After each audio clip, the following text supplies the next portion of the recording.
It's time to talk sports. It's Hacksaw's Headlines, a panorama of the world of sports, stories, comments, and opinions. Now, here's iconic sports talk show host Lee Hacksaw Hamilton and co-host John Riley. Who wants to talk sports on a Thursday? We do. From the DIXIELINE Lumber and Home Center studios in San Diego, we welcome you to Hacksaw's Headlines as we get ready to kick off a great sports weekend.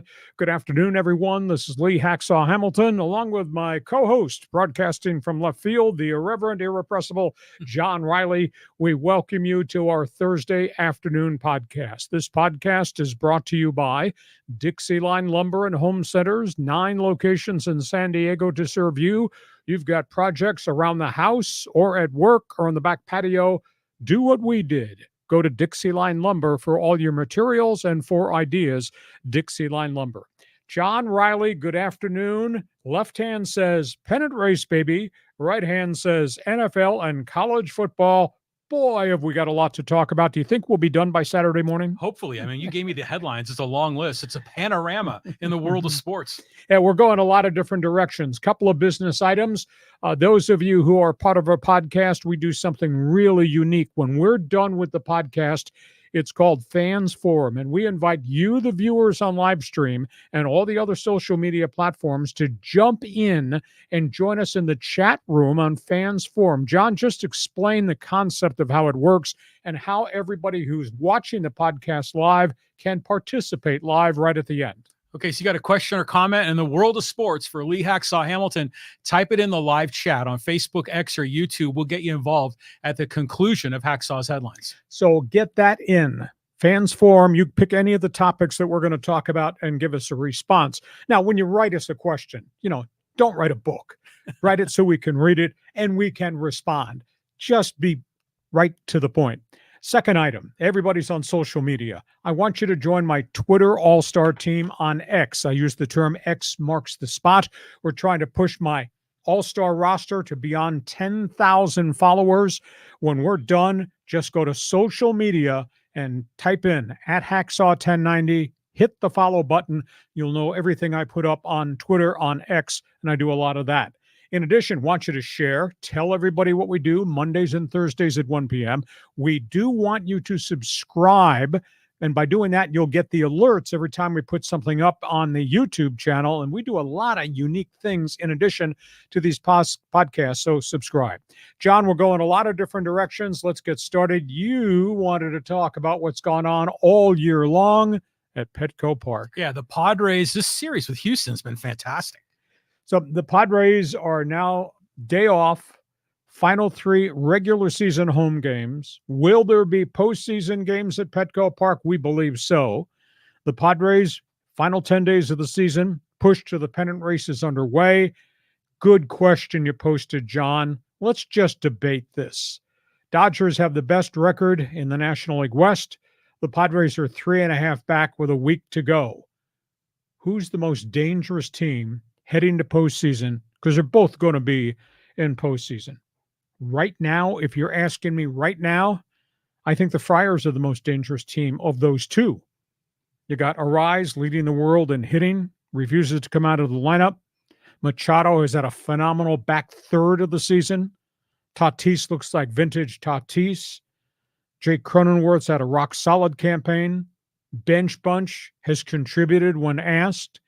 And the starting rotation since the reemergence of the injured guys, Yu Darvish, Joe Musgrove, joining a suddenly hot Dylan Cease, and obviously a trustworthy Michael King. That looks like a damn good rotation. And they're 7 deep on the bullpen, although I still have grave concerns about overuse of the closers on the roster. I like virtually every aspect of Padre baseball right now. The Dodgers. They got Ohtani going after 50-50. But you know Ohtani's only hitting .236 in September. Really? There's so much pressure on Ohtani to go 50-50, home run, stolen bases. You got Mookie, you got Freddie Freeman, you got Will Smith, now you got Max Muncy. That collection's pretty solid, though they don't all hit simultaneously. The bottom of the batting order still is an issue. The bigger issue is who are you going to trust in the starting rotation once you get to postseason? because you got Jack Flaherty and you got Yash Yamamoto. And beyond that, you never know what you're getting from Buehler. And now the bad news, they just indicated Gavin Stone is not coming off the disabled list for postseason. The shoulder pain has returned again. At this point, there is no Kershaw.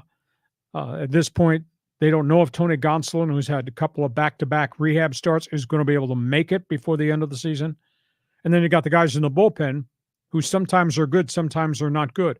I just don't think that the Dodgers are a complete baseball team right now. And by the way, exclamation point, I'm not homering for anybody. I'm just giving you the facts, because those who want to pile on social media say Hacksaw hates the Padres, he's always critical, or Hacksaw hates the Dodgers and the Dodger way is always critical. That's not true. I'm just giving you the facts as I perceive them. I think the Padres are the better team right now because they are healthy and they are hot, and the Dodgers at this point in those two areas are not. End of speech. The floor is yours, John Riley. Social media fans love to pile on you. You know, they're like, yeah, Hacksaw, you hate the Dodgers. You're always hating on the Raiders. Well, you do hate the Raiders, but you're always hating on the Padres. You're so negative, and people are always trying to decipher you as a sports writer. Are you really a homer for some team? I think it's funny. If I can't figure it out myself, how the hell are you going to figure it out? Yeah, it's just hilarious. So, you know, as a sports journalist, I mean, yeah, you're just reporting on the facts. And yeah, you got to admit, the Padres starting pitching, you see the numbers, the ERA, the whip, the strikeout to walk ratio for Cease, for King, for Darvish and Musgrove. I mean, even for Martin Perez is like really good. So Darvish is 3.46 since he came off the DA. Musgrove is 2.43.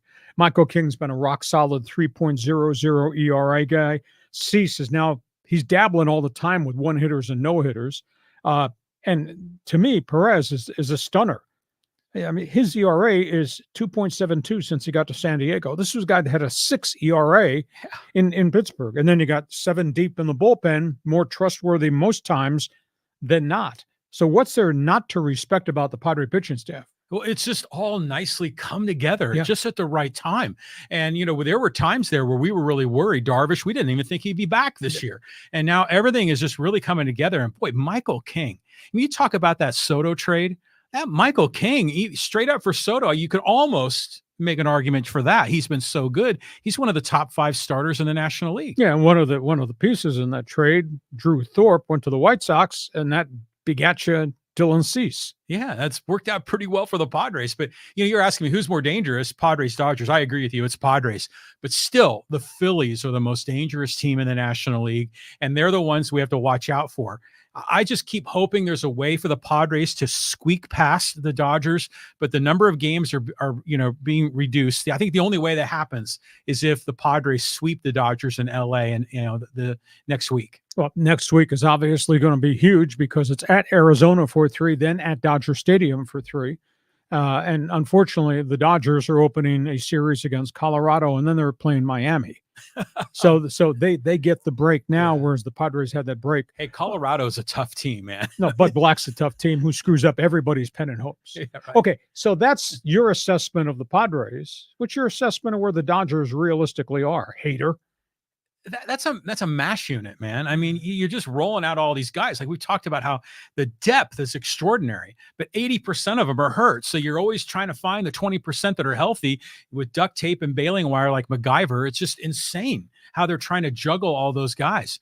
You know, and Kershaw, he's hurt again, isn't he? Well, he's throwing, but he's not throwing off the mound yet because of the bone spur in the toe.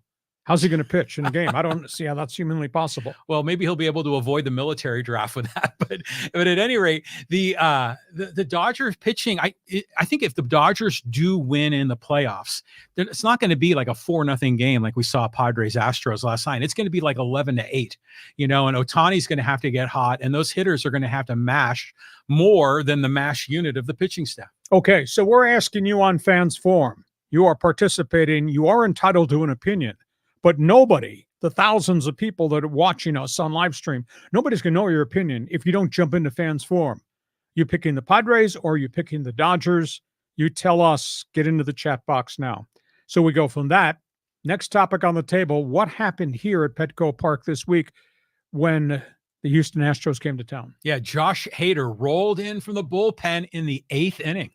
And obviously, boo birds were everywhere. They were just ready to unleash on Josh Hader, the aftermath of his year-plus stay with the Padres, when he's the one that refused to pitch 4-out games. He's the one that balked if they asked him to go back-to-back days. He's the one that recited his history of what happened to him in Milwaukee, and he's the one said, hey, if you want to put the Padres' failure a year ago on me, so be it. But he did, I'll say this, he stood up and he talked to the media, and he just responded about what happened. He said, in essence, he said, this team last year was 9-23 in one-run games. I don't swing a bat. You're 9-23. They were 2-12 in extra innings. I don't have much to do with that very often. He says, you have to understand, because I understand the business of baseball. And he resents what happened to him in Milwaukee because they overused him in Milwaukee. He had 49 saves in Milwaukee. He faded at the end of the season from overuse, and he went to arbitration, which was his right, and they buried his ass in arbitration, put out all these documents about how he failed 5 times in September. And his response was, that's because you overmused me all season long in long bullpen outings. And they beat him in arbitration. And that was the end. That was the end of the relationship with Milwaukee. That's obviously how he wound up coming here. He was kind of offended, though. He said when the Padres traded for him, with all his saves on his career chart, they told him they would sit and they would talk extension. He said they never made an offer. Now, I think indirectly, his comment late last season were, are we in the playoffs? That's when they were hanging on for dear life, trying to get into the playoffs. And he was balking about going back-to-back days or 3 times in a week or 4-out innings. And he made the comment, are we really in the playoffs? I think that turned Padre management off, which was why there was never, ever a contract extension. And they allowed him to walk, and they got a draft pick as compensation. So that's the background. So Hader comes out of the bullpen for Houston and in a big situation, and his first pitch is a wild pitch, run scores. That was awesome. Stadium. I'm glad you don't hold grudges. Stadium just went bonkers, but he obviously got him out of the inning, and then they wound up winning the game in extra innings. So your response to Hader, I give him credit for being a man on stand-up, answering the questions of the media around him in the clubhouse. I don't necessarily subscribe to this methodology of it's a business. I understand the business. You got to understand what happened to me when I did it their way, etc. So give me your response. This is a mixed bag. It's not a pure good or evil. It's a mixture, because the Brewers have a history of mistreating players from their front office, if I recall. And so he was clearly disserviced there, the way they, manipulated the stats against him in arbitration. But he hadn't gotten his big payday. And I think that was the deal. It's like Suarez got paid. He got, $50 million over 5 years. Hader hadn't gotten the big deal. And that's why he held out to try to protect his arm. But it's just a bad look. It's not a team player. And yeah, if I'm the front office, I'm going to say, well, screw this guy. I mean, he's going to be too expensive as a closer anyways.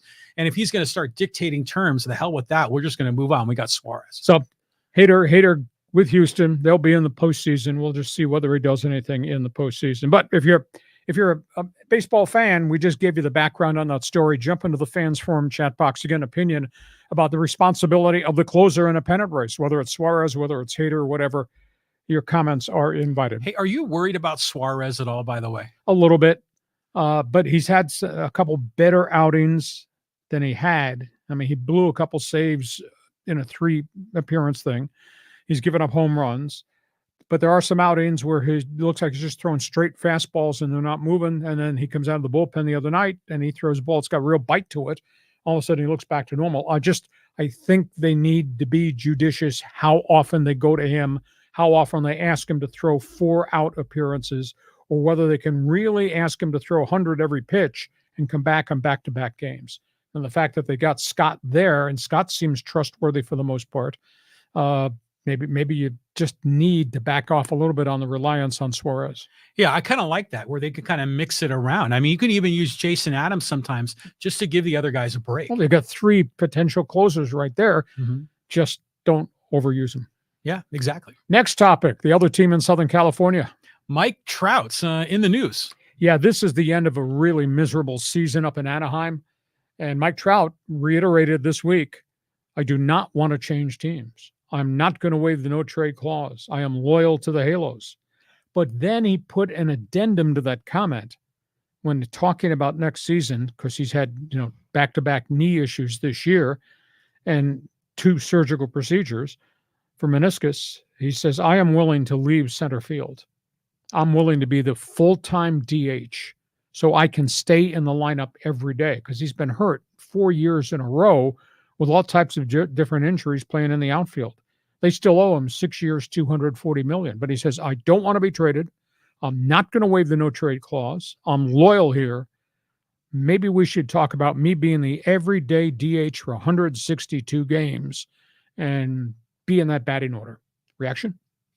He's too good of a center fielder to make him a DH, don't you think? I mean, he keeps getting hurt. Well, are most of the injuries as a result of playing defense? Running into walls, knee buckling in the outfield. Yeah. Really? Well, maybe they have to do this to protect their investment. But I know it's just weird how, I get how, say, Tony Gwynn was loyal to the Padres and Cal Ripken to the Orioles, but why be loyal to Artie Moreno? That doesn't make any sense. That whole franchise is a disaster. If I were Trout, I'd want to get the heck out of there. I think he likes living on the West Coast, even though he's an East Coast guy. I think the injuries they beat you down emotionally. He's just tired of being in rehab and tired of being hurt. And he's beloved in Anaheim and Orange County. He might be the only Angel member of that organization that's beloved. So I don't know. You're going to pay him anyhow.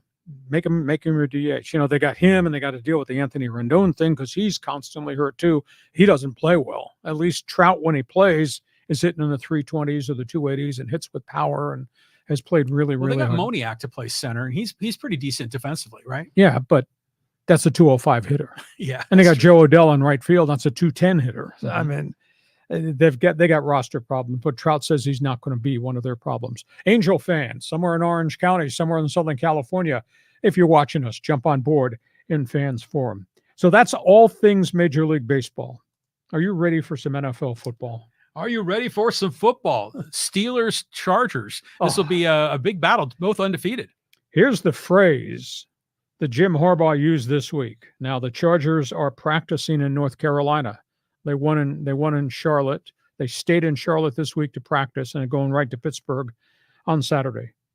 And the phrase was, now we will find out what we're made of. In essence, he's trying to set the mental state of Charger football to be prepared to go into Pittsburgh to play the Steelers, the fans, the terrible towels, and the U.S. Steel defense, which is really tough. Well, we'll find out what we're made of. Now, it's got some issues. Justin Herbert has not practiced. This ankle sprain, if that's what it is, or the foot injury. He was on the field today wearing shoulder pads, did not take part in any of the practice, didn't practice at all yesterday, had an x-ray on Monday after he got crushed at the end of the win over Carolina. Easton Stick is taking the bulk of the snaps. And the only burning question I have is why Easton Stick? Why not Taylor Heineke, who you got from Atlanta right at roster cutdown time? So, I mean, he's been in the program 3 weeks, enough to know some of the aspects of the playbook and the fact he's a trusted veteran. Why is it Heineke the guy that they might go to? I don't see how Herbert can play in Pittsburgh if A, he can't move because of the ankle, and B, hasn't practiced all week. So that's an issue there. But who has played? J.K. Dobbins. He leads the NFL in rushing, 9.9 yards per carry. Just absolutely amazing accomplishments first 2 weeks of the season against Raider defense and against a really terrible Carolina team. Quentin Johnston and Land McConkey, top 2 young wide receivers, have now combined to catch 15 passes in 2 weeks. Hey, go to them, make them key implements in this offense. The Chargers, Joey Bosa, back and hip issue. He only played 14 snaps on Sunday. So we're a week into the season, and he's dinged, and now he's becoming a part-time player, but he has limited practice this week, so he will be on the field sometime against the Pittsburgh Steelers. And I can't wait to see the matchup on Sunday. John Alt kind of made Max Crosby disappear in the first game of the season with the Raiders. John Alt, right tackle, TJ Watt, pass rushing linebacker that side. Oh, that is going to be worth the price of admission to see that. And by the way, Greg Roman, the offensive coordinator, said this morning down in Charlotte as they were practicing, he was asked an assessment question of your offensive line. Where are they? He says, well, J.K. Dobbins leads the world in rushing, 9.9 yards per carry. He says, I think our offensive line is medieval. Medieval. So you got the Chargers' medieval offensive line against the U.S. Steel Pittsburgh Steelers defense. Oh, Sunday. I don't care what the hell you're doing at 10 a.m. Sunday. You got to watch the Charger game with me. Pittsburgh, Justin Fields is going to be your quarterback. Justin Fields against that Charger blitz package. Justin Fields, who's really iffy. Russell Wilson, who re-dinged that calf, is not ready. You know, Pittsburgh, we talked about medieval. Pittsburgh plays Neanderthal offense. Just run Najee Harris all the time. Run the damn ball. They don't have a lot of big play receivers outside of George Pickens. They do throw to the tight end, Pat Freiermuth. That's a 6 or 7 yard completion. They just kind of grind it down the field. So it's kind of Neanderthal football in the modern day football, the NFL. But boy, they got defense. They got TJ Watt on one side. They got Alex Highsmith, really good linebacker on the other. They got Cam Hayward, Warrior veteran at defensive end. Linebackers are really good. I mean, their front seven makes a lot of things happen. And if Justin Herbert has to play and he can't move, that's going to be a problem. And the other factor is, can you run against them? That's going to be a challenge because their front seven is really tough. The Bolts are averaging 197 yards per game. Pittsburgh is giving up only 260 yards per game defensively. Wow. So I think it's really going to be a good game. The Chargers have given up one offensive touchdown in 8 quarters, but that was against Gardner Minshew and against the incompetence of what the Carolina Panthers are. End of the day, do you like field goal kickers? Because this sucker's going to come down to Cam Dicker versus Chris Boswell. Yeah. I think it's going to be, hell, it could be a 12-9 football game. I think both teams going to have a tough time scoring against the other guy's defense. John, that's what I'm doing. Getting ready for 10 a.m. I'm all set. You tell me. Bolts, Steelers. Well, I love the comment. Our offensive line is medieval. I mean, that's what you want Harbaugh to do. That's part of his recipe that he cooks up. You ever seen Pulp Fiction? Yes. Yeah, they had that medieval line in that movie, which was fantastic. It's a funny movie.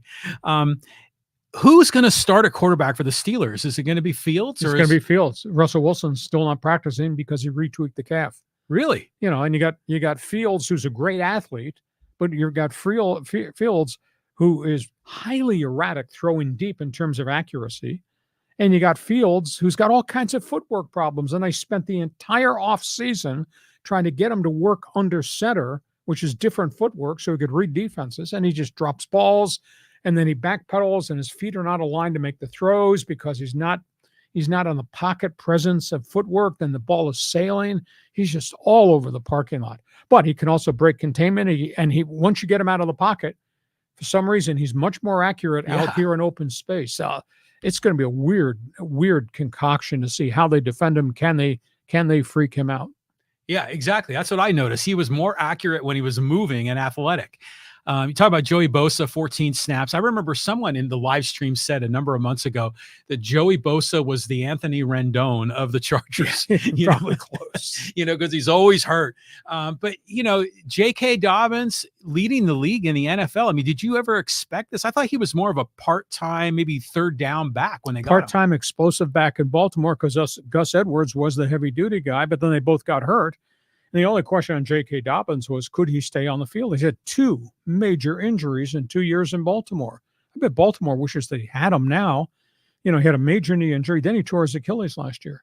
And he has come back. And A, he's physical. And B, he's got this extra gear. Once he gets to the second level, how are you going to catch him? Because he's big and powerful, and he's got the extra gear to go. So, I mean, he's had 3 monster runs. I mean, last weekend he had runs of 43 and 61 yards. So as long as they keep him on the field, that turns out to be a big-time acquisition. Well, we always worried about all the skill guys around Herbert.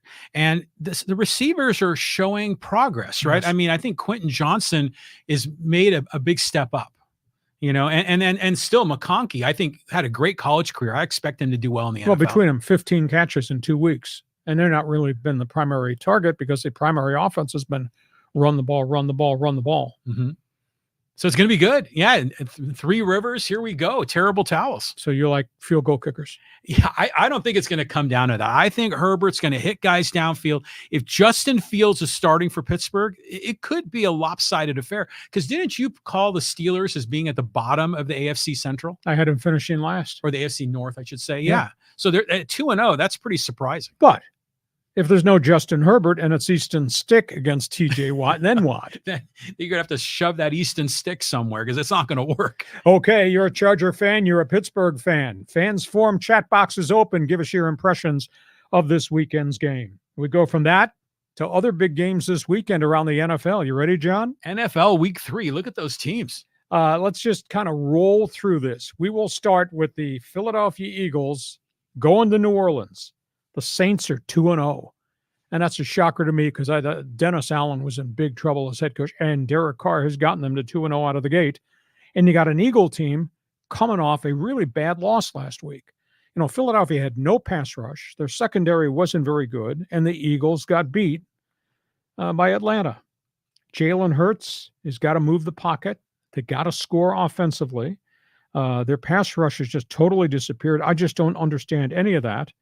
And you got Derek Carr and you got Alvin Kamara. I think Philadelphia is going to make a statement. I think Philadelphia is going to come back and play much better this week going into New Orleans. Baltimore, Dallas. Can you believe the Ravens are 0-2? It's really hard, but you have to understand their philosophy. The offensive line's in flux. They have not replaced the two running backs who came to the Chargers, Edwards and Dobbins. I bet they wish they had Dobbins back now. And then you got Dallas. Dallas gave up 44 points at home last weekend to New Orleans. And Dallas has got all kinds of injury problems in the defensive front, and they didn't play very well in the secondary either. I think Lamar Jackson, Dak Prescott would be a fun matchup, but I think Baltimore probably bounces back. San Francisco Rams. A lot of people don't know this. You know, Sean McVay is 1-9 against the 49ers. Really? Yeah. Wow.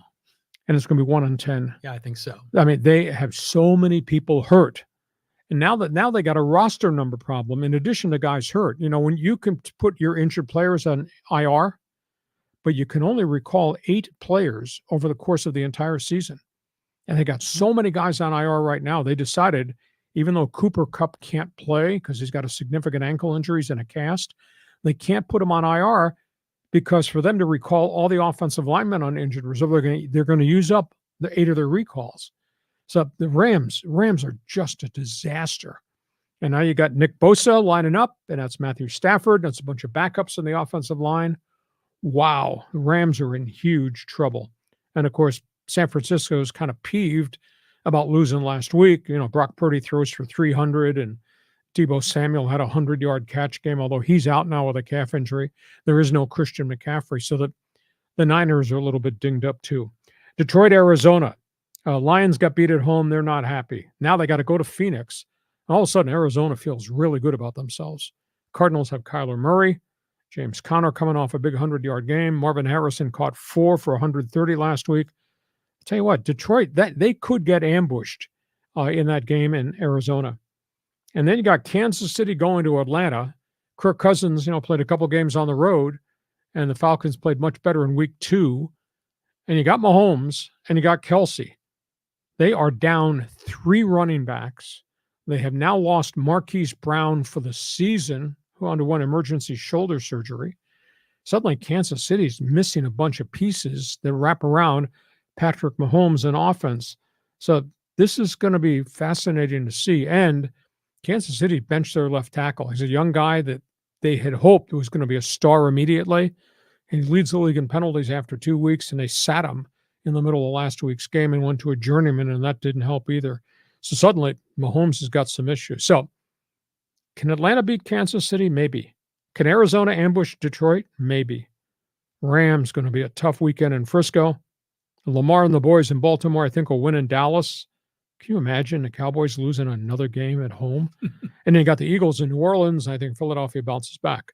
So those are the hot games on the board. John, throw some darts there. Tell me the games you like. Well, I want to go back to the Rams. You said you can only go down 8 times to get guys off your practice squad and promote them. No, injured reserve. Oh, it's 8 recalls off IR. Oh, off IRs. They've got 5 guys already, 5 starters already on, maybe even more than that. And they're going to try to recall most of them. So that's why they decided they can't put Cup on there, because somebody's going to wind up getting frozen on injured reserve. You can't bring them back. Well, you would think that if any sport would have more flexibility in rosters, it'd be football, because of all the injuries. Why is there a limit? It's interesting, because I thought about that coming over. Years ago, up until maybe 5 years ago, if you IR'd somebody, they were gone for the whole year. You couldn't bring them back. And then competition committee and the general managers and coaches said, the injury factor in the NFL, as you're alluding to, John, correctly, injury factor is really significant. Let's allow 3 recalls a year. But, you got the Rams, got their whole bloody offensive line. Yeah. 3 DBs, they're all on IR already. So 3 recalls, that doesn't help you. So then the theory was, okay, we'll bump it up. Then they finally bumped it up last year to 8. The problem is that people in the past were stashing young guys on IR and letting them sit there all year to, quote, develop them. But they weren't really hurt. And a lot of people started, the Washington Redskins, Bobby Beathard is the one that actually pioneered that back in the day. And they were stashing guys. And that's so 8 recalls, that's a significant 8 recalls in 17 weeks. But when you get crushed by injuries the way the Rams have, then you got to be judicious as, okay, if a guy's out for 3 to 4 weeks, maybe I just keep him on the active roster and he can't play for 4 Sundays. But when he gets healthy, I get him back, because Rams, as I say, I think the Rams have got 5 offensive linemen and 3 DBs already on IR, and they're going to try to recall most of them. Now, that might be mid-season. It might be a couple weeks from now. It might be in November, but you only got 8 recalls. That's difficult to manage. Sure. That's really hard. I mean, just to go through some of these other games, the Eagles lost last week, and boy, Kirk Cousins looked great at the end, but Saquon Barkley missed that pass, that could have put the Eagles in a position to win, so I was surprised. That was a huge upset. Yep. So I'd love to see the Saints come over and knock the Eagles off. Yeah. The Cowboys starting off 0-2 to me is just hilarious. Niners are going to roll. I expect that. Detroit, I can't imagine. They got ambushed last week. I think they're going to win this week in Arizona. And it's hard to bet against the Chiefs, but the Falcons are playing really good right now. And Kansas City's got a lot of guys dinged. They're down 3 running backs. They're bringing guys off the street this week. Yeah, Pacheco's hurt, right? Yeah, he had surgery. He's gone 6 to 8 weeks, fractured ankle, got hurt right at the end of the game. Unbelievable. So that's where Andy you are. Reid's cooking up something. Yeah, that's where you are around the National Football League. Fans Forum chat box is open. You want to talk about one of the marquee games on the schedule. We get to halftime, our Thursday podcast. It's brought to you by DIXIELINE Lumber and Home Centers. Hey, I bought windows and I bought doors at DIXIELINE. John has refurbished his entire castle by doing things with DIXIELINE. And John, just tell people about if they got projects in the kitchen or the family room or the bathroom or out on the deck, what DIXIELINE can provide them. Yeah. So, DIXIELINE is a hardware store, like a traditional hardware store. They're also a lumber yard, and they have building materials, and they specialize in 5 areas: kitchen redesign, bathroom redesign, doors, windows, and outdoor living, which includes decking and a lot of other outdoor products. So if you're a homeowner, if you're a contractor, DIXIELINE is your go-to partner. So did you give your wife your credit card? And because she made a comment about the kitchen, and next thing you know, she took the credit card and you had a brand new kitchen at DIXIELINE. Yeah, I think it might turn into that here pretty soon. You got projects? These are the people to do business with. DIXIELINE Lumber.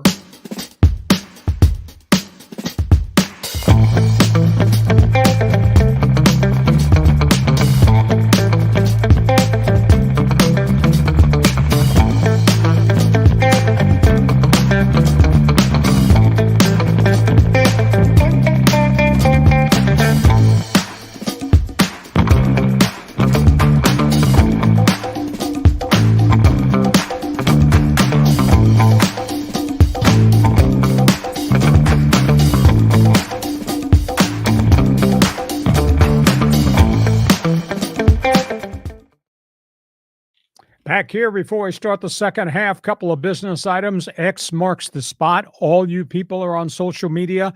I urge you to join my ex-team, Hacksaw's Twitter All-Stars. Just punch up my handle at Hacksaw1090. Hit the follow button. Want you to follow me because I do put a lot of stuff up on Twitter X on a day-in, day-out basis. Next item, you like sports? I write. You won't believe the volume of information that I put on my website. Stop laughing. It's a lot of hard work. Of stuff. It's a lot of damn stuff.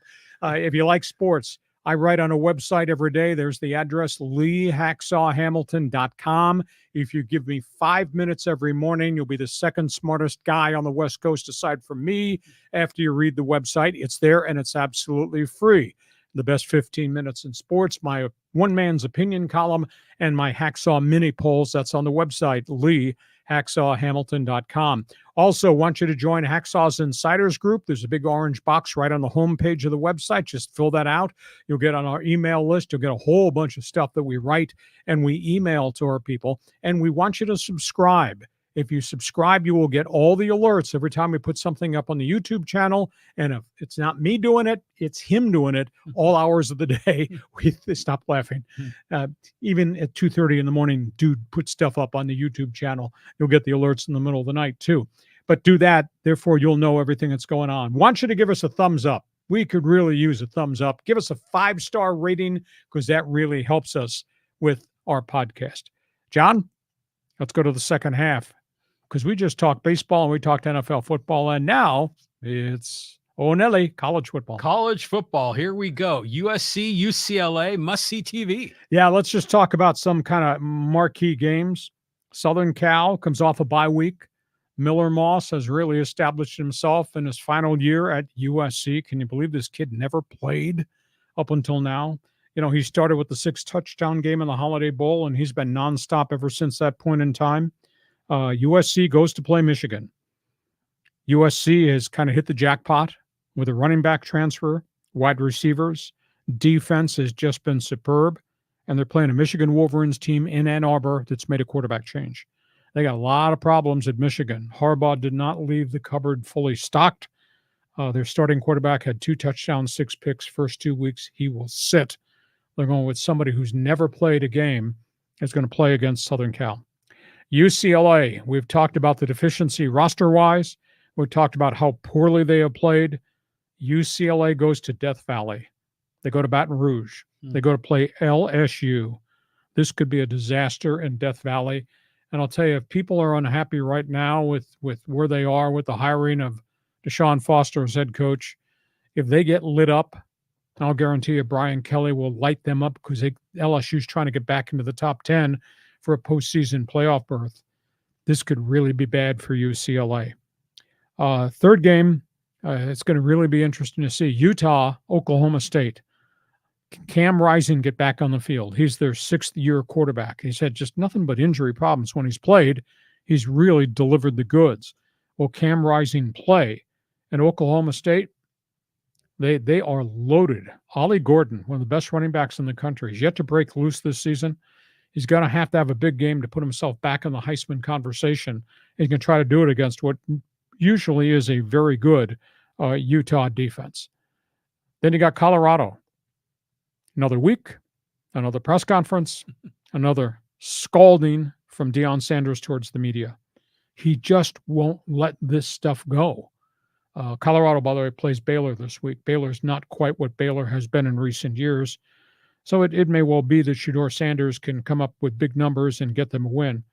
But Deion Sanders goes after the columnist again at his weekly press conference, saying, you guys never used to critique and criticize athletes, and now you're doing it all the time in this program. Now the columnists have been chirping about Deion leaving the starters into late in the fourth quarter and running up scores and throwing touchdown passes against outman teams.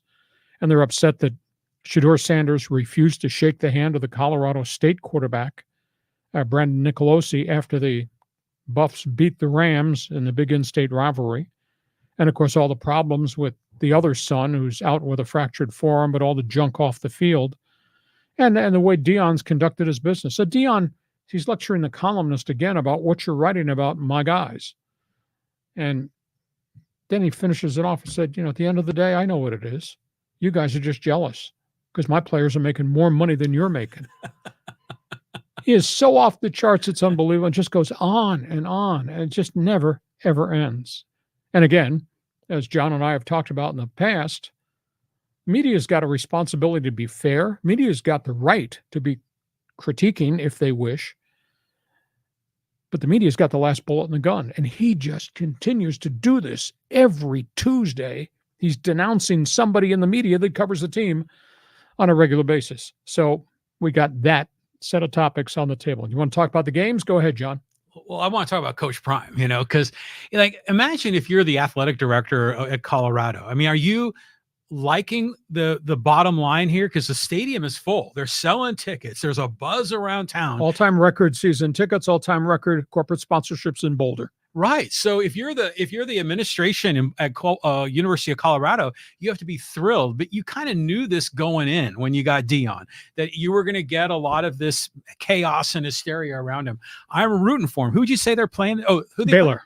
Play? Baylor. Okay, that's a tough assignment. Now on the road. Yeah. So it's Big 12 time. Here we go. But Shadur and Travis Hunter are just spectacular players. Yeah. They were talking a little bit about how Travis Hunter might be like Deion Sanders was, being a two-way guy there on the edge. I think that's what he's going to be by the time he gets to the NFL. I mean, that is a special talent. Has there ever been a two-way player in the NFL that was legit full-time two-way? Not modern day recently. Deion might have been the last one that really tried it. And Deion obviously turned into a two-sport guy because he played baseball. Mm-hmm. Well, I think some of the two-way guys you'll see is like when the fridge turns into a fullback or something. Yeah, but that's not on an every down basis. Right, exactly. So you look at these other games. I mean, SC, real test in Michigan, playing the big boys, UCLA too. I mean, this is really what we've always been worried about with these two teams going to the new conference. Granted, the LSU UCLA isn't a Big 12 matchup, but they're going to get whooped. And it used to be that USC, UCLA used to always be both ranked. Remember back in the days, and now UCLA just seems like a shell of itself. Oh, it's if it's a disaster in Death Valley, just the critique and the criticism being directed at that leadership group on the campus in Westwood is going to grow and grow. I just think this has the potential just to be a disaster of a season. Yeah, I'm really worried about Foster there. So these are great matchups here. It's college football. Here we go. Okay, we go from there. The other college football story just is never ending. This is the shell game, rearranging the teams. Realignment. Pac-12's got an issue all of a sudden. The Pac-12 has now gone public and said, we're going to add more teams almost immediately. And the Pac-12 is under a lot of pressure to take Air Force Academy just because of its credibility and its global interest, and because there's so many commissioned Air Force people that came out of Colorado Springs. So some pressure points there. There's pressure points that you should take Nevada, Las Vegas. And there's a big issue there because the state legislature funds both Nevada, Reno and Nevada, Las Vegas, and they think those two schools have to be linked. Nobody wants Nevada, Reno. That's more 1AA than it's Division I. Yeah. And I'm not sure what Vegas brings to the table. I mean, fans don't go see their college football games, even though they're 3-0 this year. And basketball, it's a long time ago, Jerry Tarkanian. So I don't know what Vegas brings. And, is it a big TV market? I don't think it's a great TV market because everybody's going to Vegas is going in to play the casinos and go to dinner and go to theater plays. They're not going to see Rebel sports. So there's a push there. Please explain to me, because I think this is going to happen. This makes no sense to me. Why the hell are they pursuing Memphis and Tulane, the Pac-12? I mean, that's where we are with that situation. Now, you got the AAC. That's the American Athletic Conference. AAC has already met with Air Force Academy, and they're trying to get them to come join the AAC. That's the one that has SMU, University of Houston, all that. But the hook is Army and Navy are already in that conference. So they want Air Force to come and make it a 3-military conference, which would, I guess, be kind of a cool emotional hook for the Air Force Academy. So the Pac-12's got a problem if Air Force winds up going to the AAC. There's been an awful lot of conversation about the Atlantic Coast Conference and the lawsuits, Florida State and Clemson. Well, things change because you're facing a court order. ACC this week has met with Florida State and Clemson and talking about a restructuring of the media share money that's paid. Florida State, Clemson are part of a conference that signed a 20-year TV deal. When they first signed it, it was a state-of-the-art financial media rights deal for everybody in the conference, from Virginia to Wake Forest and all those people. Well, now they've been left behind because everybody else has poured more money, and all these other conferences have the mega deals. Florida State, Clemson say, what you forced us to go into, coerced us to sign a 20-year deal, is killing us financially. They're threatening, they're trying to get out of that media rights deal. The ACC met this week, and they have now proposed changes in the payoff, offering bonus payments to Florida State, Clemson, or any other school that gets nationally ranked, gets into the playoffs, gets big TV ratings, or does well in bowl games. They would give them bonus money on top of the regular rights fee they're getting. And suddenly, Florida State and Clemson say, okay, we'll talk about that. ACC schools get $44 million per school right now in their media deal, but that's locked in for 20 years. Across the street, Southeastern Conference schools get 60. So now they're proposing we can maybe work out bonus things. If you guys do really well, you get in the top 5 in the rankings, you get a bonus. You get in the playoffs, you're obviously going to get a big payday. You'll get a bonus on top of that. If you're nationally ranked, if you get TV ratings that are in upper echelon, we'll give you bonus money. So suddenly, Florida State and Clemson said, okay, we'll review that. And the last one is the Mountain West. You know, if they lose Air Force after having lost the top 4 flagship schools, what happens to the Mountain West? There's a move afoot. The Mountain West should look at Montana State to come in as a tandem. It makes sense because they're both really good 1AA programs in the Big Sky. The problem is, I don't think either one of those schools financially can cope with going from 65 scholarships where they are right now to 85. That's a huge financial investment for schools that have this amount of money in the box. So it sounds good to get 2 really good Big Sky 1AA powers in your conference, because that's where Boise came from, you know, and that's where Nevada Reno came from. But at the end of the day, I don't know that Montana State can afford to fund. And again, this is Title IX stuff. You know, if you take football scholarships, go from 65 to 85, you're going to match that amount of money for women's sports at Montana State. So it's a very complex situation right now. So that's the update on the conferences. You think Vegas brings anything to the table? You think Air Force to the Pac-12 makes sense? Why the hell do you want it? You're going to go see Memphis and Tulane in the Pac-12? John, go ahead. Well, Memphis makes some sense. Their basketball program's been good. Their football program's been one of the top ones in the group of 5, but not Tulane. I mean, Tulane is like a minor league organization over there. Now, Air Force I want to talk about for a minute, because it is interesting going into the American Athletic Conference and having all the military schools there together. But if you were to look at Army, Navy, Air Force, which of the 3 has the most prestigious sports program? I would probably say Air Force. Air Force football's been really good. Odd bad year. Troy Calhoun's having a tough year this year, but I think Air Force. Army's been way down in football. Navy, of course, had David Robinson. Navy football has been decent, and of course had David Robinson as kind of a unique athlete.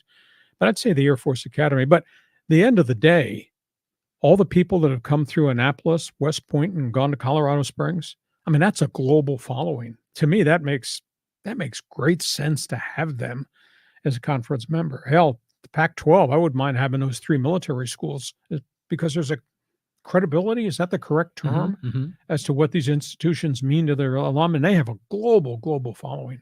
Interesting. I mean, it's always weird when the Aztecs play Air Force, because, you know, you always wonder if they're diminished or limited in what they can do as a program. But on top of it, it's at elevation. I mean, we were hoping to get out of elevation by getting out of the Mountain West, and that's the second highest, 7,700 feet or something, you know, so it's an interesting topic. It makes sense probably from the Pac-12 perspective, but you look at the Mountain West, Montana State, that just makes them more of a junior varsity conference. But they're good. That's who they are. You are what you are. You are what your record says you are. Yeah. So to me, this is just all fascinating, the way that the shells are moving around. The ACC, remember, it used to be that was just the ultimate conference for basketball. Sure. And they've fallen a lot. So when you say they're getting, what was it, 44 million, that's just football only, right? No, that's That's for the whole media package, just football and basketball. Oh, interesting. Okay. Yeah, the guy in the other street corner, Southeastern Conference, Alabama and the boys, they get $60 million per school in media rights money. Show me the money. Yeah. It's like these NFL quarterbacks all wanting a one-up because the guy next to him is making more money. Oh, you just want to buy your ticket to go see a game at Tulane. I know your shtick. Okay, that's the latest on college athletics. Today, interesting day. Hockey Hotline, NHL training camps opened across the board today for all 30 teams in the National Hockey League. Really? All right, here we go. Okay, let me just run through storylines in these camps. And if you're a hockey fan, the O Canada Network, you're invited to jump on board to give me a response. Columbus Blue Jackets open their camp today under the cloud cover of the terrible death of Johnny Hockey. And they're trying to deal with that. B, they're trying to deal with the loss of a guy that scored 230 goals over the course of his career. So that's a big storyline with the Columbus Blue Jackets. Washington Capitals. Good luck to you. You got Alexander Ovechkin. Now you got Pierre-Luc Dubois, who came from the Kings. I'll be interested to see if the Capitals management can unlock the mystery of who this big power forward is and why he doesn't play like a power forward. Keep an eye on that. Montreal, your turn to solve the problem with Patrik-Laine. This guy talked himself out of Winnipeg. This guy talked himself out of Columbus. This guy got himself suspended last year because of substance problems. Montreal took him on. This is a great hockey player, goal scorer, but has just never done it on a consistent basis, and all that junk off the ice. Toronto Maple Leafs, historic franchise. They got 2 veterans that they've just told yesterday, we're not going to do a contract extension right now. A longtime center, former captain John Tavares, high-scoring right-winger Mitch Marner have been told, you play out the final year of your contract. Both of them making $10 million a season. That's going to be fascinating to see because the Leafs have taken care of all their other players. By the way, Toronto just signed Max Pacioretty, scored 330 goals over the course of his career. That's a pretty good hockey player. So keep an eye on that. He's a veteran coming off injuries.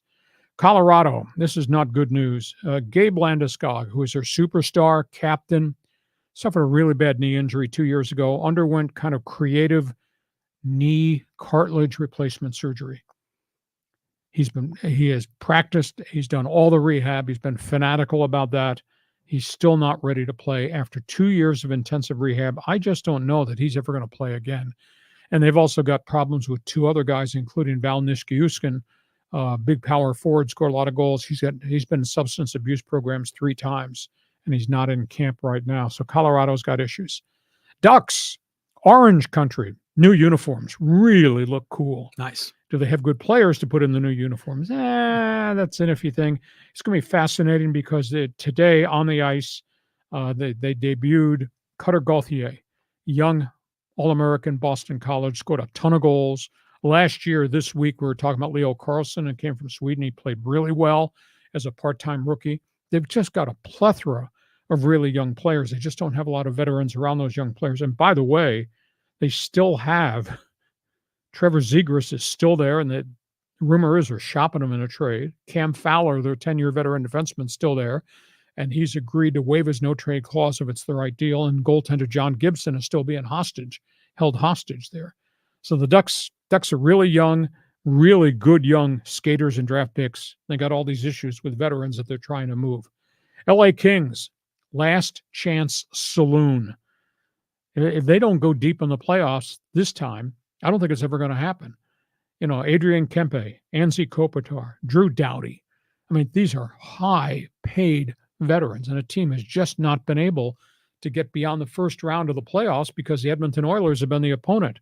It's got to happen this year, or it's never, ever going to happen. Then they might be facing a massive rebuild. And in Edmonton, we talked extensively of the greatness of Connor McDavid and Leon Draisaitl, and how they pushed to get the Stanley Cup Finals and almost doggone won it last season. Well, they did something different in the offseason. Every veteran wants to finish up with a chance to get a ring. They signed 3 veteran forwards to play on maybe their 3rd and 4th lines who all have a history of scoring goals. The guys are coming in on low-price contracts because they want a ring. Jeff Skinner came from Buffalo, had over 400 goals over the course of his career. They just signed Mike Hoffman, who scored 300-plus goals. He was with Montreal and Florida before that. And they got Victor Arvidsson, a pretty good two-way player who can pot some goals. He came from the LA Kings. So it's interesting. Usually your third and fourth line guys are just young guys who serve roles. They're bringing in all these veterans who've potted a lot of goals other places. And if you can start getting goal scoring on your third and fourth line to go with McDavid and Draisaitl and Evander Kane, et cetera, you're going to be a really dangerous team. So Edmonton's taking a little bit different tact as to how they're going to build their third and fourth lines on the team. So those are some of the hot storylines today, the first day everybody on the ice across the entire National Hockey League. And John Riley, with beer in one hand and hockey puck in the other, banging on the plexiglass behind the penalty box, has got an opinion. Well, how do NHL teams conduct their camps? Because I think of baseball, they have all the minor league guys and they're playing scrimmages and then they've got multiple fields. Is hockey the same way? The Ducks opened today. They had 66 on their training camp roster. I think the max limit you can have is 70. They do a 3-tiered practice. They have the veterans practice first shift, 9 a.m. hour. I think at 10:30, the next group of players comes in and practice. And then usually the 11:45 or 12 noon practice is pretty much for all the young guys just to get their legs underneath them and skate, etc. Those are the guys that'll wind up either going back to junior hockey, or maybe some might be go back to Europe. Some of them might wind up here in San Diego with a goal. So it's a 3 schedule thing because you got so many guys on the ice, and that's what they do. And then they'll start playing games, and not everybody plays in every game. You'll play a game against San Jose on a Friday, and then you'll come back on a Saturday. Maybe you play Las Vegas. So you have one group of guys who'll play the first preseason game, then another group of that roster of 66 will play the second game. And then as you get into the fourth and fifth preseason games, then they start making roster cuts, and your roster kind of comes together. But that's how they do it because you got so many guys in camp. When they go to the preseason games, do they keep the veterans like on the bench, kind of like the NFL does, or do they play them? No, they play them. Now, whether those guys are playing all out, I don't think so. Because the veterans do not want to get hurt. Right. I've had general managers tell me, watch this in camp. And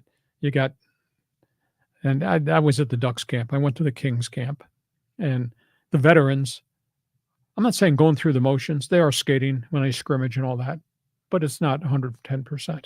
You got the rookies going 110% trying to make the team or impress somebody. Yeah. And so the rookies are of the opinion, hey, I played pretty well against the Kings' number one line. Well, the Kings' number one line was just kind of going through the motions here, pal. You got to opening night. It's like a different world for these kids.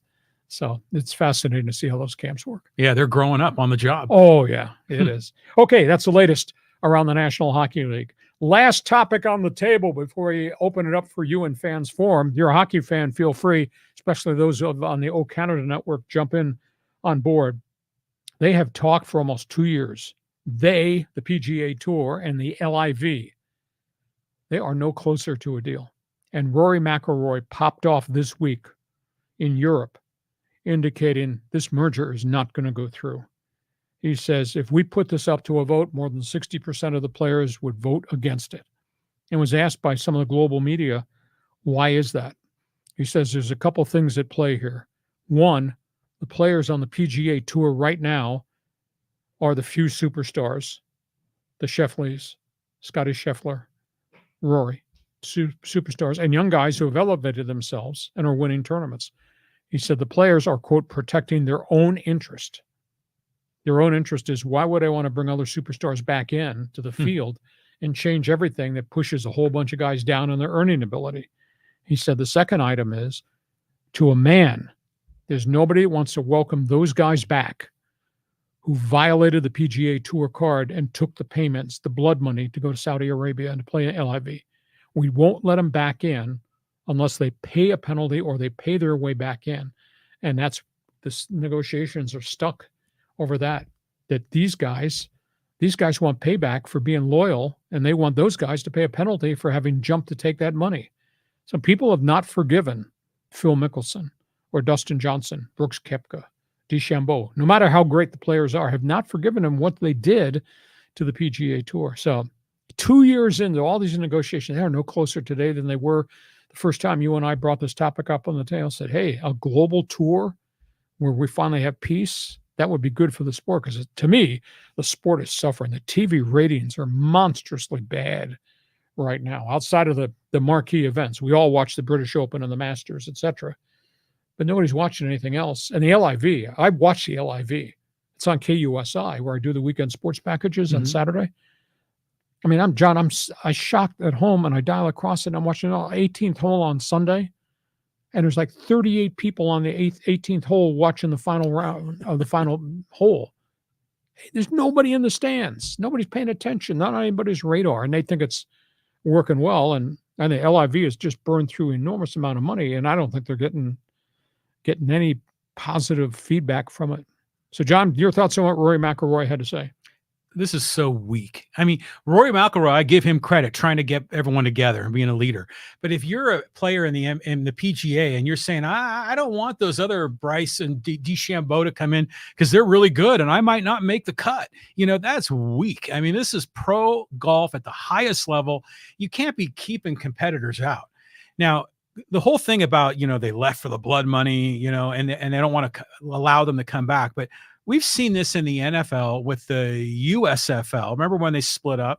And then some of those players came back, like Jim Kelly and who was the other one? Herschel Walker, yeah.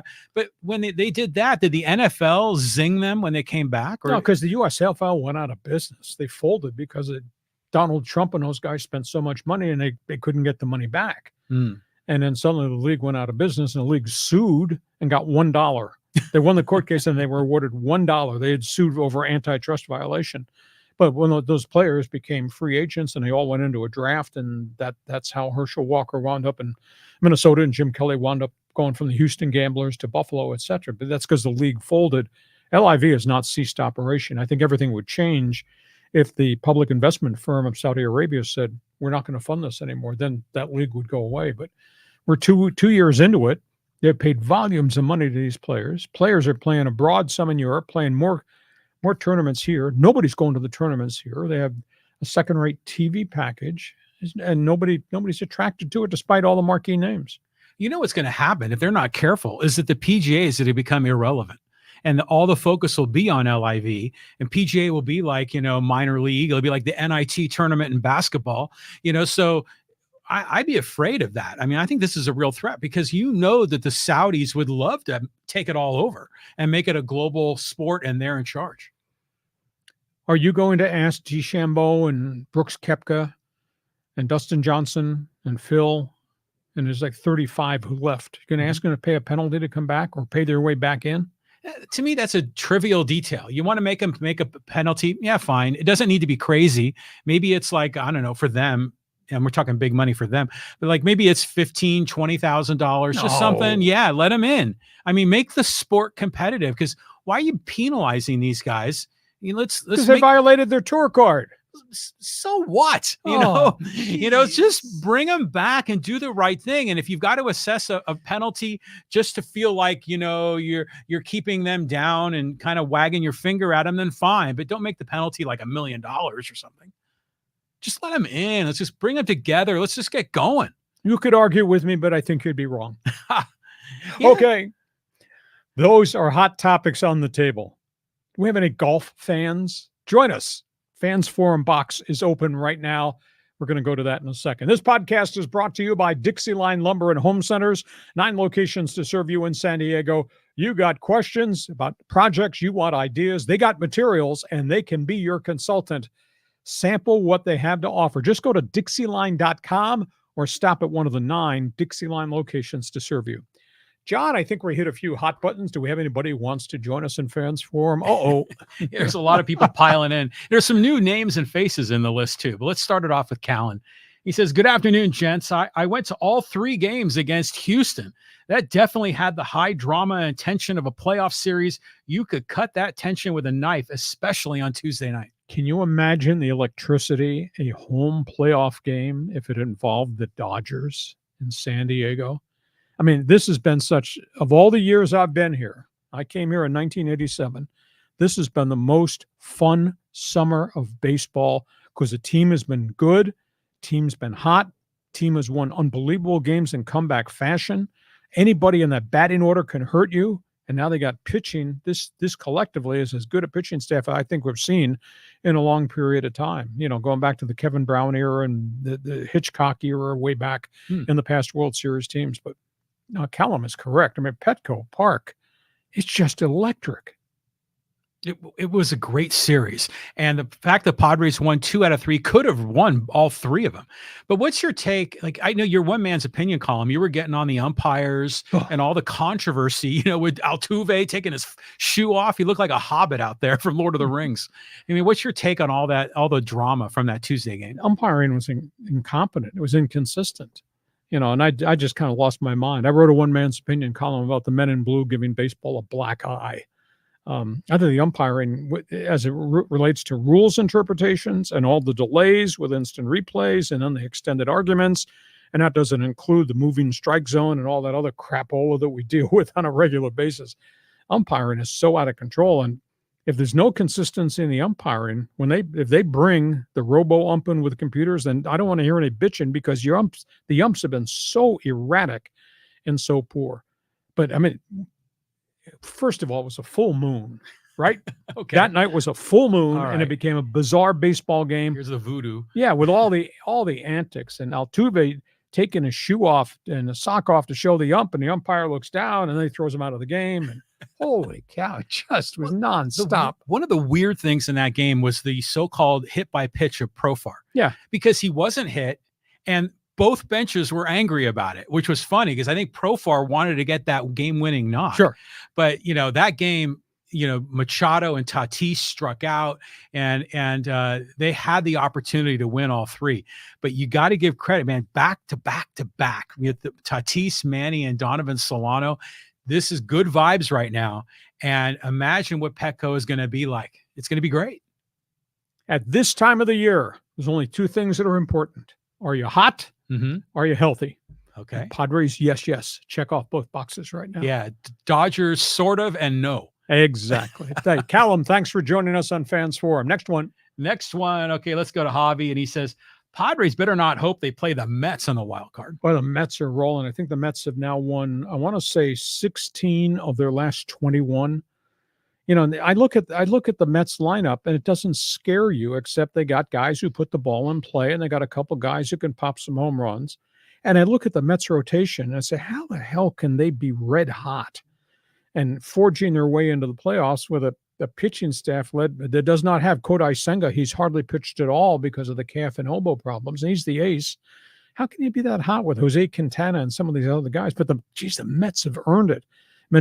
Carlos Mendoza has pushed a lot of the right buttons, and Mets are kind of dangerous right now. But if they get into the last wild card spot because they're in this chokehold fight with Atlanta for the final slot, they have to play all the games on the road, and that's tough. You won't be going to Citi Field, so that's a big issue. But they've earned it. I mean, because they dug out of a big hole very early in the season.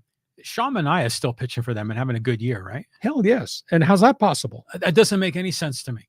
And they've got a lot of other guys that, about Alonso, about Lindor, but there's still a lot of other guys on the Mets you're just kind of scratching your head about. Yeah, and every once in a while you pop up in a box score and Brandon Nemo's hit a game-winning 3-run home run. Who? Yeah, Brandon Nemo, Finding Nemo. So the Mets have been terrific. It'd be interesting because 2 years ago the Padres went to New York to play the Mets. Maybe it's going to be the other way around this year. Well, Padres, the key to the Padres is if you can't finish first and catch the Dodgers. I don't know if the Dodgers are going to crumble here, but I don't think so because they're playing the Rockies and the Marlins to finish this thing out before they get the Padres. But if the key then is the Padres to finish first, because that means home field in the wild card round, which is critical, and they're playing so well at Petco Park right now. So the last week of the season is really cool. Yeah, it's fantastic. This is what makes the sport great. Okay, this next question, we're going to put you on the spot here. This is from Yin, and she says, Lee, who you picking to win the WNBA championship? Tell you what, the Connecticut Sun, they look so different than they looked early in the season. And, Indiana Fever, I mean, what Caitlin Clark has done they were 3-10 at one point. And right now, she looks like she could be not only Rookie of the Year, maybe MVP. But I think that, what's going on in Connecticut is they just got so much firepower, and they're playing so much better basketball now. And Chicago's been pretty good with their number 1 draft pick has played very well. I read something this morning. It was really strange. It was a condemnation of Magic Johnson and the people that own the LA Sparks. They just finished their season 7-32, and that was once proud team, won championships and all that with Candace Parker. 7-32, last worst record in the WNBA. So there's going to be some upheaval in Los Angeles with that franchise, but Connecticut looks really good.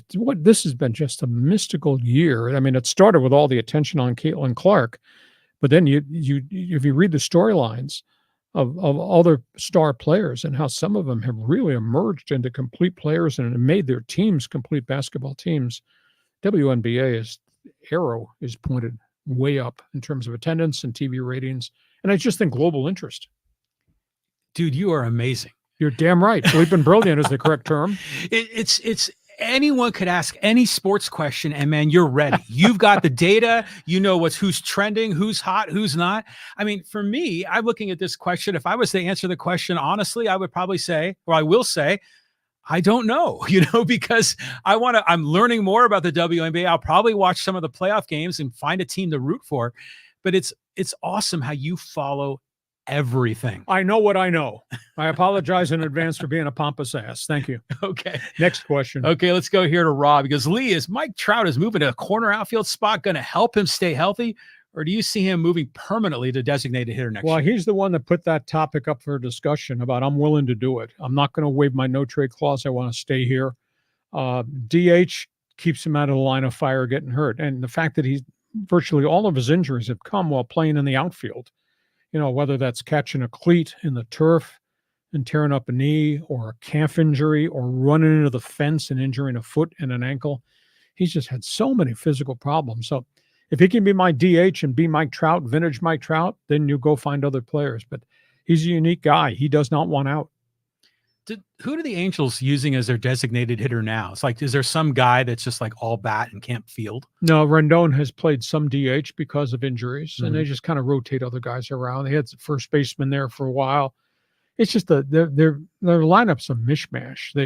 They've got a couple of really good young kids. This kid, a young catcher, Logan O'Hoppe, hit with power, although he hits 220. Shortstop Zach Neto has hit with some power. Now he's kind of cooled off. He's played an awful lot of innings. He might be down on the 240s, 250s right now. Chanel, the first baseman. They had another first baseman on the way, although he's not hit for average in the minor leagues. They just don't have a complete roster, and then your roster, the rest of your roster is made up by journeyman guys, and the Brandon Drurys of the world and some of these other people. And as much as we like Moniak and Adele was a high number one pick, they're 205 hitters. You can't have a preponderance of those type guys or guys hitting 240 in your everyday lineup. So they got a lot of massive work to do in terms of player personnel. Who are the big name free agents that are going to come on the board this year? Well, it starts with Juan Soto and it ends with Juan Soto, but there are very few people who can bid on Juan Soto because of the agent. And then you got the opt-out guys. Your guy Blake Snell's going to opt out. Now Matt Chapman elected not to opt out. He's staying in Frisco. Cody Bellinger is going to opt out in Chicago. So, the Scott Boras roster will be really the marquee names to pay attention to. Imagine if Soto went to the Angels. Wouldn't that be just weird? I guess anything's weird, but if they wouldn't pay Ohtani, who is established and very credible and very popular, what makes you think they would pay to deal with Scott Boras, who Artie Moreno does not like? Yeah. I mean, it'd be hard to believe it would happen, but you figure at some point the Angels and Artie Moreno are say, darn it, we need to make this team better, and let's go for it. Let's go out and get the number one or the number two players in free agency. But you didn't do it with Ohtani. So what makes you think he's going to do it for somebody else, including Boris's clients? That whole franchise is just a mystery. It's a cluster. It doesn't make any sense. All right. Nice to hear from you. Thank you. Yes. Okay, let's go here to Carlos. Padres can beat the Dodgers. Go Padres. All we got to do is play good in the playoffs. He's answering the question. Who's the better team right now? Who's the team that scares you the most? Padres, they're healthy and they're hot. The Dodgers are not. No. And the playoffs are going to be great, but really we're in the playoffs right now. Sure. I mean, you got to win every game going in. Now, I think it's reasonable to assume that the Padres will make the playoffs. Probably the Diamondbacks, but do you think the Braves or the Mets are going to get that last chance? Atlanta has had so many guys hurt, and they're just running uphill, and they just can't put a hot streak together. And the Mets just have been relentless. I never thought this was possible with the Mets. In fact, I thought they were going to have a dreadful season. I looked at the pitching staff coming out of spring training in the grapefruit circuit. And I said, hell, you can't be in a pennant race with that starting pitching. Well, that starting pitching and their bullpen has gotten progressively better, or at least been more consistent. They've had virtually, outside of the Kodai Senga injury to their frontline starter, they've had no physical woes with their rotation. They're one of the few teams that I think has given the ball to virtually all their guys and have all made 30 starts this season. But so I think the Mets are probably going to wind up getting in and they'll be that third wild card team. The Grimace did it, right? Oh, yeah. The Grimace threw out the first pitch, and they've been good ever since. Okay, let's move on. Let's go to Chris. And he says, sure, Padres coming together at the right time with contributions from everyone, but their success can be mostly attributed to the fact that Dr. Jack Kevorkian is heading the Dodgers medical staff these days. Kike Hernandez now trending to start game 2 in the postseason. Oh, that just feel free to pile on those people on the disabled list. Although it's interesting because we did a commentary. I wrote a column about the Dodger way maybe 3 weeks ago at the height of this mess. Well, I went through a laundry list of all their pitchers who had surgeries. It was shocking. You know, as we sit here this afternoon, you have to refresh my memory. I can't recall all these numbers, but I think that the Dodgers have had 19 pitchers on the disabled list this season. Dodgers have had 12 starting pitchers on the disabled list. I think the Dodgers have right now, they've used 13 different starting pitchers this season. And virtually all their young guys have had some form of elbow or shoulder surgery. And like 4 or 5 of them have not really come back. And the ones that have come back, I'm a huge Walker Buehler fan. You never know every 5th day what kind of start you're going to get from him. They just sent Bobby Miller, who had a phenomenal August, September for them last year. They sent him and his 8.52 ERA back to Oklahoma City this morning. And now the bad news that Gavin Stone, who tried to throw a bullpen, has got more soreness in the shoulder. He's pitched over 140 innings. Had never thrown that many innings before. I mean, I'm just going through this list of all the marquee guys. If you had them in your rotation healthy, you'd say, hey, we're going deep in the playoffs. They don't have any of them now. Well, you wouldn't have enough room on the roster if they were all heavy. I mean, you'd have like 9 or 10, solid starters. Yeah, this is unbelievable. But, a lot of fans are saying, Hacksaw, you're just bashing the Dodgers. You hate the Dodgers. Why are you ripping them? This is an epidemic that's everywhere in baseball, not just LA. But they're at the epicenter of it. They've got more guys. Yes, baseball has a severe problem with elbow surgeries and the demand that everybody throw triple figure miles per hour velocity. But the Dodgers lead the world in surgeries, et cetera. And yet, I'm not bagging on anybody.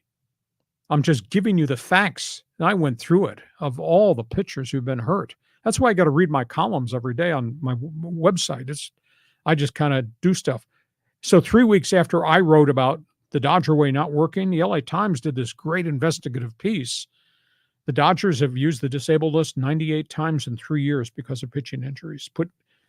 Now, some of those guys have gone on the DL 3 or 4 times. That's 98 That's unbelievable. times. Yeah. So it's just a crisis. And they're going to have to evaluate their demands on their pitchers, what they're teaching their pitchers. And then, last week, Walker Buehler, we talked about this on the podcast. Walker Buehler made the public comment, I understand what's gone on. They teach us max effort. We know that if we throw 100 or we throw the wide variety of pitches that are out there now for us to throw, we can be successful and we'll get a contract. And I'm doing it. And if I get hurt, so be it. I'm a pitcher.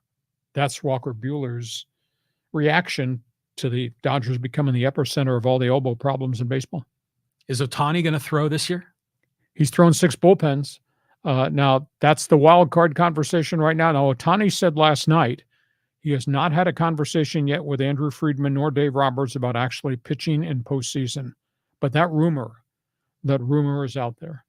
And if they pitched him, it would be probably 1 inning and there'd be a pitch limit. But he's throwing in the 6 bullpens. He's ramped it up to the point he's thrown 25 to 30 pitches, max effort in the bullpen. He's had no setbacks. Well, that's better than Gavin Stone, I'll tell you. Oh, tough time. So, hey, I'm not piling on the Dodgers nor the Padres. I'm just telling you this is what I observe from the information I have. Hey, you're better that you have the knowledge that I present. Now, you may not agree with the opinions. That's okay. Next question. Let's go to El Duque. He goes, Artie Moreno gets lots of crap, but he spends money, unlike the Rockies owner. Well, he spends money, but he's also spent it really, really badly. And Montfort is a different situation in Colorado. Now, I will say this. If you look at the everyday lineup of the Rockies, I mean, they force-fed their kids. That young shortstop, Ezekiel Tovar, that's a really good player. And Brendan Rodgers. And they've got probably 4 to 5 everyday guys that have now proven they can play at the major league level. And they still have the old dog and Charlie Blackmon. But they got to find pitching because they've been wiped out by elbow injuries. You know, Herman Marquez has not pitched in a year and a half, and he was the ace of the staff and got hurt again. And Kyle Freeland, who I thought was tremendously promising, he's pitching against the Dodgers this week, and he spent most of this year on the DL with forearm problems. They've got to find a way to get some more pitching in there. But they do have good young everyday players, but spend some money. To me, and that's the thing that really offends me, that's a great regional franchise. They drew $4 million back in the Matt Holliday era. And didn't touch home plate yet, and the Todd Helton era and all that. So that could be a phenomenal. I mean, you imagine if you draw 4 million fans from the Rocky Mountain region, the amount of money you'd make. So invest.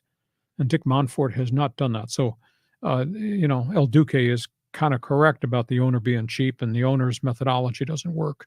But they do have young players, but they just got to get more pitching. You know, it's interesting you say it could be a great regional franchise, kind of like the Cardinals, Sure. Because there's not a lot of other teams geographically to compete. So if they've got a good radio signal, I mean, TV, they could build a really nice fan base. Well, they proved it when they drew over 4 million for a couple of years during the Todd Helton era. Exactly. But, Montfort spent money on Chris Bryant, and then look how that turned out. He broke down. Yeah, so they ended up spending money on the wrong guys. Remember, you was another pitcher that went there was Billy Swift. Remember that guy? Because I remember he was on the Giants. He was in Seattle. In Seattle, yeah. And he was pretty good, and he broke down when he got there. But I remember they were saying that, or they were questioning whether or not his stuff would work at the altitude, because a lot of times for pitchers, it just flattens out. Yep. So tough place to play. You got a unique player. The signing of Bryant, who had done great things with the Cubs. He was number 1 pick coming out of USD, and he hit for power and all that. And then he went to the Giants. That's the kind of guy, if he's healthy with power, that's the kind of guy you want in Colorado. Oh, definitely. Power. That's the kind of guy you want in Cincinnati. That's the kind of guy you want in Philadelphia. I mean, because they can put up big numbers, especially at home. But he's just been cursed. He's had so many injuries, and from calf to thumb to wrist and now he's got a chronic back problem. In fact, I don't know if Chris Bryant's ever going to play again. I think they may eat the contract, collect the insurance policy, and just say, we tried and it didn't work. Brutal. I mean, that guy has spent more time injured than on the field for the Rockies. Next question, Fans Forum. Who else got something to say? Let's go to Steve. He goes, what's your take on the Chargers so far? I like their start, but Herbert and the offense looks off a bit. Well, they have 3 number 1 draft picks in the offensive front. I think the thing that surprises me is they have not pass blocked very well. Herbert's had a lot of pressure on him, and now he got dinged. I don't know that I played Justin Herbert this week in Pittsburgh. He hasn't practiced this week because he got crushed right at the end of the game in Carolina, in a game maybe he should not have been in the lineup at that point in time because they were blowing Carolina out. But the Bolts are running the ball really well. Of course, that was against the Raiders and a really substandard Carolina team. This is going to be big boy football Sunday at 10 a.m. against the Pittsburgh Steelers, because that Pittsburgh defense is really rugged. I just wouldn't play Justin Herbert this week. You got a whole football season ahead. I'd hate to have him have to be a pocket passer with the risk he get tagged again and get, re-injure that ankle or that leg more. I went back and looked in slow motion at the video if he got hurt. I mean, I thought he might have broken his leg at the lower, right above the ankle.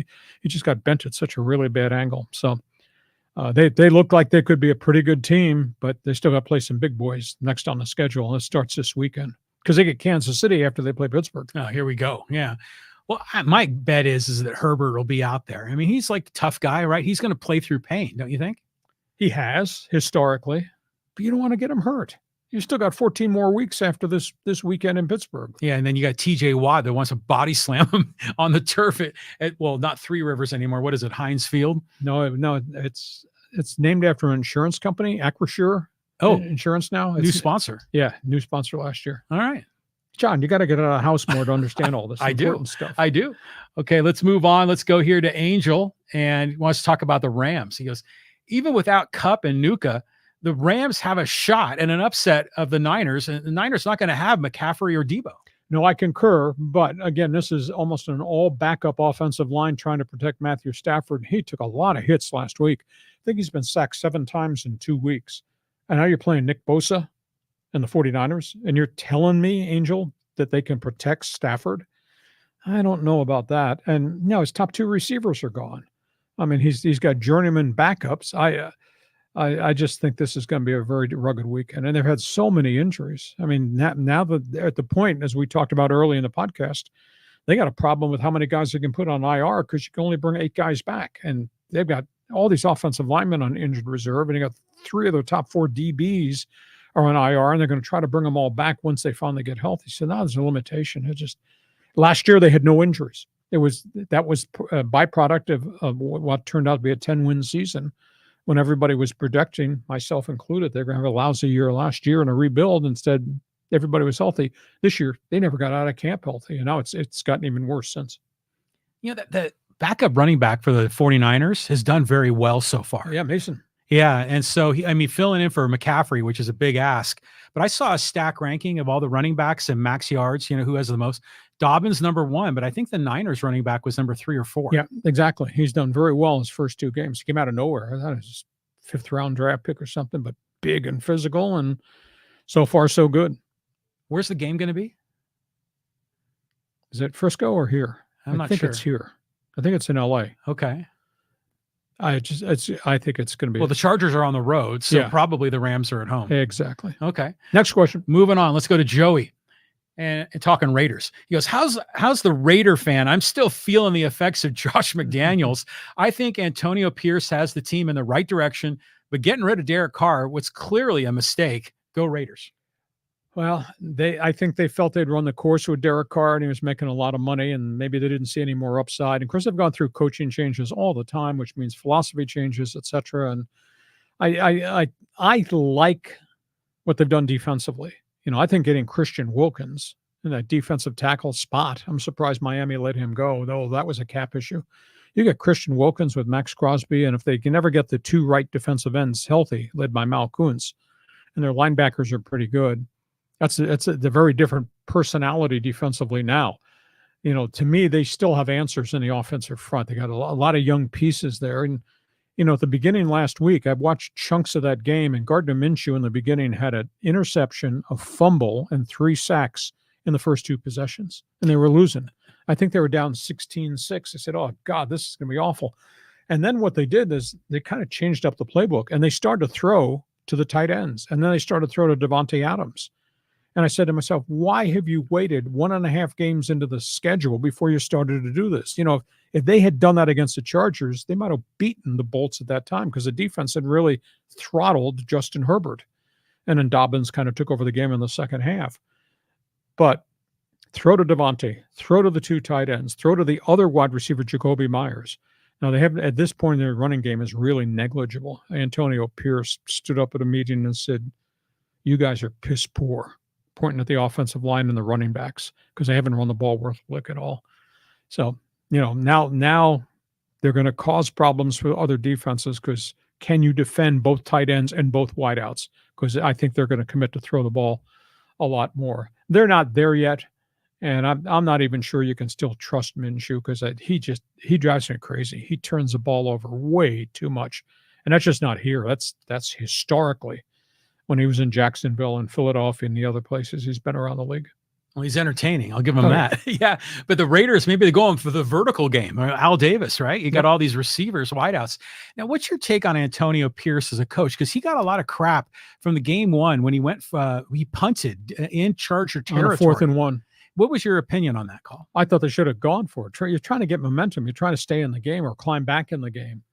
Just do it. I mean, when you're 4th and 1 in at the other guy's 40 and your defense has throttled Herbert, go for the first down, go for the points. But at that point, they were settling more for field goals than they were for touchdowns. So it's easy to second guess a coach. You know, he knows a little bit more about what guys are playing well on his offense and what guys are not playing well right now. Pierce gets him to play hard, though, and he is mouthy. He is so polar opposite from the general manager, Tom Telesco. It's absolutely amazing. At the end of the game in Baltimore, and that was a huge win for the Raiders, they have video that I saw of Pierce running down the tunnel from the field, and right at the door of the locker room is Tom Telesco, the general manager, former Charger general manager. And Tom Telesco is Harvard-educated type guy. Yeah. And Antonio Pierce is from Compton, street guy. Okay. And Pierce ran up and grabbed him and picked him up. And of course, Pierce played for Belichick and Parcells in the NFL. Mm-hmm. He's jumping up and down. I thought he was going to crush Telesco. He was so excited. So we'll see. You know, they're 2 games into it. Let's just see as they go and what this turns out to be. Now they're playing Carolina this weekend. Boy, that, you know, so they should be 2-0 or 2-1 by the time we get to Sunday night. Well, yeah, and then plus they're benching Bryce Young, right? So yeah. So this could be, maybe the Raiders might have a surprise year. Wouldn't that be something? Yep. That'd be good for the NFL. As you would say, if the Raiders are doing well, the NFL is doing well. Exactly. It's always good to have like a evil, the evil empire out there on the field. And that fits their persona. Okay, let's get a hockey comment in here. This is from XX Revolution. It says, Rogers Canada gets most of the ownership of Toronto sports, so the Leafs may go deep in the playoffs, but let's see. Well, they have to do it. I mean, the salary, I mean, they have a salary cap in the NHL. The amount of money they pay their stars, the Austin Matthews, et cetera, is just phenomenal. You know, between Matthews, Marner, Nylander, and Tavares, that's a phenomenal amount of money. Now, that means they can't pay other guys, their support forwards or their defensemen or their goaltenders, mega bucks. But it's time to win. They haven't won a Stanley Cup since 1967. That's one of the richest, most tradition-laden teams in the National Hockey League. It's not like Rogers Communications, which owns majority control of the Maple Leafs and a whole bunch of other things. It's not like they can pour all the amount of money they want because there is a salary cap in the league. But their ability to get the right support guys around the stars, like a 60-goal scorer like Austin Matthews, just have not been able to do it. That's why I said the thing that just happened in Edmonton this week, where they brought in these 3 veterans who all scored goals, are all 34, 35. But those guys want to win a ring, and I think they can with McDavid and Draisaitl. And what you got now is guys who play on your 3rd and 4th line who can score goals, because usually your 3rd and 4th line are just checkers or young players. So Edmonton's taken a little bit different tack. Toronto has just not been able to get the level of their 3rd and 4th line guys to be consistent contributors, if that makes sense. Well, when you think of the original 6, I mean, the Maple Leafs and the Canadiens have got to be at the top of that list, right? Oh, they owned it. They invented the damn sport. But John, that's a few slap shots ago, pal. Yeah, I'd say. That's in the 1950s, 1960s. That's unbelievable. I mentioned this before, but I remember as a kid playing the hockey game with the stick. Sure. It's got like a glass ceiling, and you could go here and twist the arms, and the players would spin and hit the puck. And it was always the Canadiens and the Maple Leafs. I was going to say the Blue Jays, the Maple Leafs. And so to me, those are like, that's tradition. That's blue blood hockey. And so it is amazing. It's been that long, and you're a Maple Leaf fan. Yeah. You've been suffering for a long time. I have, in many more ways than one. Okay. A couple more here before we put a lid on this. All right, let's go here to social media, get some people in. We got some good social media comments. We already did some Raiders stuff here. Let's talk a little bit here. Oh, Tyreek Hill. This is always a good one. And this is from Alberto. He says, Lee, you probably have never in your life been physically assaulted by the police. Being a minority has been a victim firsthand of law enforcement over-the-top reactions. They should have issued the ticket and been on their way. Instead, they escalated the situation. Typical. Well, at the end of the day, this story has really died down. At the end of the day, they're both to blame.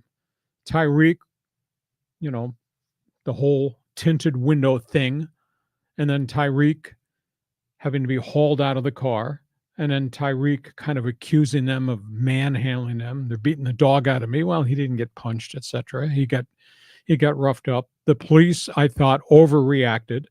But then again, you have to understand where we are as a society right now, that when you got guys dealing with tinted windows who don't cooperate with the request of the police officer, then all of a sudden the police have to evaluate Might this guy have a weapon? Might this guy roll this down? Might this guy fire a shot at me? Because that crap has happened. I thought they grossly overreacted once they got him out of the car and they found out who he was. He was an NFL player. I think there was no need for that. Now we found out since that the officer who hauled him out has been disciplined 7 times for over-aggressiveness. But then again, that's a police officer, and they know their business. They know what's happened to their fellow police officers and how guys have been assaulted, shot, wounded, killed. So, the worst thing I've seen was the George Floyd thing. I was so sick to my stomach that was allowed to happen. And, we had Ferguson, Missouri, and just all the other incidents. So I understand where Alberto is coming from in terms of police brutality and that. And I understand why Colin Kaepernick did what Colin Kaepernick did to try to draw attention to what they felt was really something wrong in America. Have we solved it? No. Are police officers still being killed in the line of duty? Yes. Do we have an enormous problem with guns in this country and mental illness on top of that? Yes. I wish I had a solution. I wish I had an answer. I don't, because nobody wants to hear what I have to say politically. But it's just it's just a bad scenario. But Tyreek escalated it, and then he followed up 3 days in a row at press conferences by just making offhanded things. And what bothers me is we're not talking about somebody who's got a great track record as a, quote, person. Let's keep that in mind. He's done a lot of junk off the field that he's got himself in trouble for with the police. So they're both to blame. I hope it never happens again. And if that thing happens, solve it. Don't let it escalate along the way. That's one man's opinion. One man's opinion. Well, clearly there was a lot of blame on both sides. In my opinion, the police definitely crossed the line. They had him down like face first on the pavement. And we, there's obviously this is a big issue in society. But I'll tell you what, that's a battle. If you're being uncooperative with a cop, that's a battle you will never win. And so there's legitimate reasons to be upset with the police, but you're not going to win the battle right then.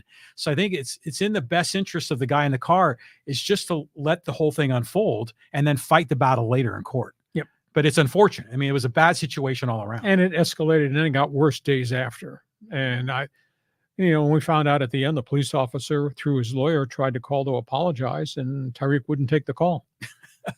It's grudge mode, these guys. Yeah. Okay, next one. Okay, let's talk here a little bit of Pac-12.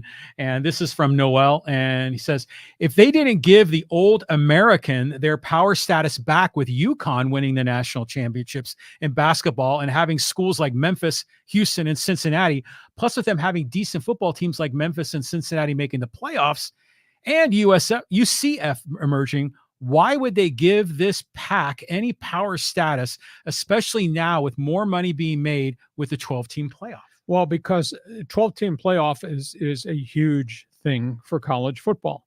However, having a significant presence on the West Coast and big TV markets in LA and San Francisco and Seattle is hugely important too from a network perspective. So that's why it's critical that you get the right teams to come into the rebuilt Pac-12.